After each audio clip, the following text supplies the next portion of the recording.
Punch-Out! Heavily underrated Nintendo franchise consisting of 5 titles in which you fight the most intimidating heavyweight boxers in the world while still only being 17 and in the lightweight division. Punch-Out pros such as Zallard1 have easily speedrun the games blindfolded, so that's what I'll attempt to replicate in this video. Disclaimer, I am not a Punch-Out pro. The rules are as simple as possible. I'll be playing Punch-Out Wii's Contender mode from Glass Joe to Mr. Sandman blindfolded. I will explain the tactics used for each fighter while occasionally stopping to show clips from my multiple attempts. Now that the preliminary statements are out of the way, it's time to play. The fragile Frenchman, Glass Joe, is the first boxer who we must stomp into the ground, and one of the only 2 boxers I have a 100% foolproof strategy for defeating. Despite being torn apart 99 times, he still feels that it's applicable to taunt multiple times in the middle of every boxing match. Even as the fight begins, he thrusts his fist downward in a taunt-like motion, and if we punch him during this taunt, we get a star. This is Little Mac's special attack, and if you can build up 3 stars, you can unleash a punch that is absolutely devastating in the early game. So after you get the first star, you can hit him as he comes back to center position for yet another star. After you attain the first 2 stars, you then need to perform a simple pattern of alternating face punches and alternating gut punches. This devastating pattern will eventually lead to our final star. Knowing what comes next, Joe steps backwards to perform his Revolution taunt, and the second he steps back, we hit him with that 3-star McNugget combo and instantly end the fight. Obviously, there's not too much difference about doing this fight with vision and doing this fight blindfolded, so we'll move on to the German boxing teacher, Von Kaiser. Unlike Glass Joe, Von Kaiser taunts not out of pride, but out of fear for our mythical gaming prowess. If Von Kaiser is ever hit at a specific time, he will hide with his gloves, obscuring his face, and the second he peeks out his face is an opportunity for an instant kill with a 3-star McNugget combo. And getting all of those stars is actually quite simple. During the fight, before he hits Lil Mac, he will tilt his head from left to right while remembering the intense beating he endured from a couple of 5-year-olds. If you knock him in the head during this time, you'll get another star, and once you get 3, all you need to do is wait for him to taunt, and we can instantly make him rethink his boxing career. Like Glass Joe, this fight requires no improvisation. For that, we will have to move on to Wii Punch-Out's only original fighter, Disco Kid. Not only does Disco Kid love to taunt, but he can also be punched when he comes back to center position to get a star just like Glass Joe. These features combine to give the player more stars than the amount of them required to 100% Mario Galaxy 2. You don't even really have to worry about his punches, as most of the time he tells you when he's going to attack. I have no real plans for this fight. When I was blindfolded, all I did was continuously rack up stars before pounding them into his face. One of the annoying things about a run like this is that I'll never know when exactly an opponent will be knocked out or when the round will end. So even if I'm constantly getting stars, I still want to use them with caution. After defeating Disco Kid, we can move on to the champion of the minor circuit, King Hippo. King Hippo has many defining features, but the one most helpful to us is that we only need to knock him down once. However, this benefit is contrasted with his remarkable guard. The only reliable way to deal damage to him is to punch him in the mouth, where he will drop his pants, and we will do the most typical human response of punching him as many times as possible before he can pull them back up. Once his health is low enough, he will do his newfangled ear clap attack, which if countered twice can instantly knock him down. This did not work during my successful attempt. However, King Hippo has 2 different instant win strategies. By blocking one of his punches and countering, you are rewarded with a star, but instead of using it instantly, I saved it for after his ear clap attack, and after I ducked, I activated my star, and the champ of the minor circuit was felled. After a small training montage, we have ascended to the major circuit and our 5th fight, Legally Distinct Piston Hondo. Legally Distinct Piston Hondo has the unique feature of twitching his eyebrows so powerfully that it breaks the sound barrier.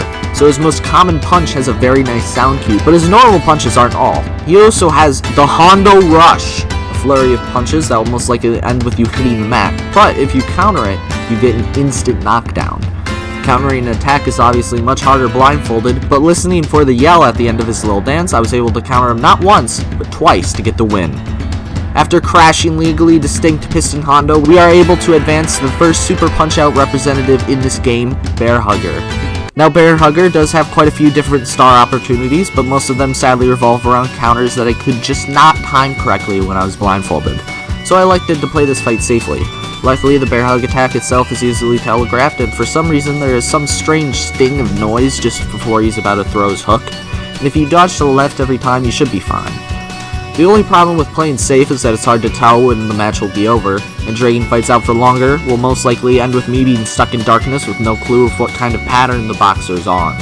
During the attempt itself, I did not try to go for counters, only getting stars off taunts when I could, and I TKO'd Bearhugger with about 17 seconds left on the clock. The next fight is one of the most annoying fights to accomplish blindfolded, Great Tiger.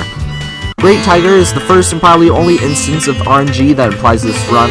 You see, the absolute fools at the WBBA did not predict the use of magic in the ring. We now have people like Great Tiger utilize clones and teleportation. Good thing he never tried casting anything like Ultima in the ring. But this magic attack he uses is 10 times more effective now that I no longer have eyes.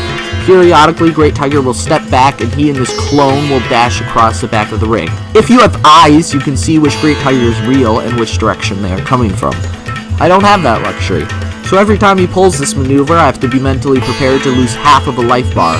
If that isn't bad enough, his two main punches revolve around dodging a specific direction, and the sound cue for the right uppercut is practically non-existent.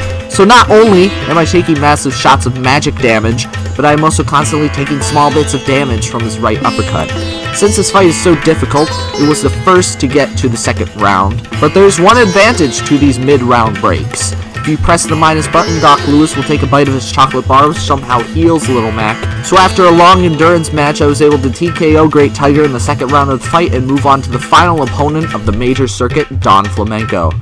Don Flamenco, looking much better than his NES counterpart, is the only person standing between Little Mac and the World Circuit. The whole gimmick of this fight is that after you punch him, he punches you back, and his repertoire of moves grows more and more as the fight progresses. However, one advantage up my sleeve is that the entire fight can be made immediately void entirely by the use of an infinite combo. The timing is tricky, but if you alternate between one face punch and a gut punch, you can essentially stun lock him until he hits the mat. I couldn't do it consistently blindfolded, but I can keep it up for a decently long time to rack up serious damage. At some point, after you've been knocked down twice, his toupee will fly off and he'll enter a sort of rage mode. However, this means nothing as he is still susceptible to the same infinite combo trick from the previous phase. After beating the champ of the major circuit in one round, we can now move on to the world circuit, and we are blessed with the best punch-out fighter, Aaron Ryan. Even though Aaron Ryan is objectively the best punch-out fighter, without eyes his battle is quite hectic. Since Ryan can never stand still, he will dash to the left, middle, and right. Each corner has their own respective move. Each move has varying difficulty when it comes down to how easy their sound cues are to react to. But you can't just simply know the punch is coming and dodge. You also have to counter it in order to deliver damage to Ryan. And if that still wasn't enough, after you knock him down once, he switches his up by headbutting you in a boxing match. You can instantly knock down Aaron Ryan with 7 star punches, but I was so lost in this Irish blender of pain that I rarely could keep stars long enough to use them. This fight lasted all the way to the final round before I could take Aaron Ryan out to the backyard and put him out of his misery. Now that Aaron Ryan's luck has run out, we can proceed to the newly sober Russian, Soda Pinsky. Despite all of the black market Burger King dumpster steroid-filled cherry vanilla Coke Pinsky has in his system, you can instantly knock him down with a 3-punch combo during the start of the fight. After that, you can bait him into being mad with star punches, and even though his rush of uppercuts is intense, it is easily dodgeable while blind. After he gets back up, it's the same deal of waiting for him to calm down, then beating him up, getting a star, and repeating the process. Eventually, he will hit the ground with a thud, and the easiest fight in the world circuit is concluded. Hopefully, Bald Bull will prove more of a challenge. In order to get stars on Bald Bull, you need to master timing alternating jabs at his face. However, in this black void, timing is all I have to think about, so during this fight I get access to multiple 3-star Chicken McNugget combos. His uppercut is quick and difficult to dodge blindly, but you do gain the possibility of a star if you manage to dodge it. After multiple 3-star Chicken McNugget combos, Bald Bull is down for the second time, but once he gets back up, he greets you with his special move, the Bull Charge. The Bull Charge is quite possibly the most infamous punch-out attack, and if you know anything about it, you know that you need to counter it perfectly, or you are instantly sent to the mat. Luckily for me, Next Level Games added a sound cue to a little puff of smoke Bald Bull snorts out of his nostrils just before he charges, and with careful listening, I was able to counter the Bull Charge for a 3rd knockout. But before we can face Mr. Sandman, there's still one more fight left in our path, Super Macho Man. Even though Super Macho Man has trained himself to the peak of perfection for this fight, he is no match for the power of alternating face punches to get more stars. And just like Bull, he is down after an early 3-star punch. But Macho then utilizes the power of a special attack that doesn't instantly knock him down if countered. The Spin Punch. This punch has a long windup that we cannot see, and it is hard to tell, while blind, exactly when he is done spinning and when to punch him. But Macho does not even have to do the flashy spin punch. He also has a quick spin punch that absolutely cleaves your health bar. During the attempt, he executed his flashy spin punch at the very end of round 1, and I got knocked down with things looking quite dire. But I managed to dodge one of his quick spin punches and wailed on him to get a TKO in round 1. Now that Macho's meth empire is in shambles, it is time for the final boss of Contender. We punch out Mr. Sandman. Mr. Sandman is not difficult for the reason of any trivial random attack like Great Tiger, or too chaotic like Aaron Ryan. Mr. Sandman is just a difficult fight because there is no nonsense. Either Mr. Sandman's attacks are very quick, or they are delayed to perfectly throw you off. Our main source of damage in this flurry of punches is his Dreamland Express, a set of 3 devastating uppercuts where if dodged correctly, can land us a decent chunk of damage. This fight was agonizing, and lasted all the way to the final round. I was knocked down 3 times, and a 4th would most likely end in my defeat. But after dodging one of Mr. Sandman's Dreamland Expresses, I got a star, and by using that singular star, the fight was over, and Contender Punch-Out Wii was beaten completely blindfolded. If you want to watch more Punch-Out videos, or challenge videos, or any other kind of videos, make sure to subscribe and stick around.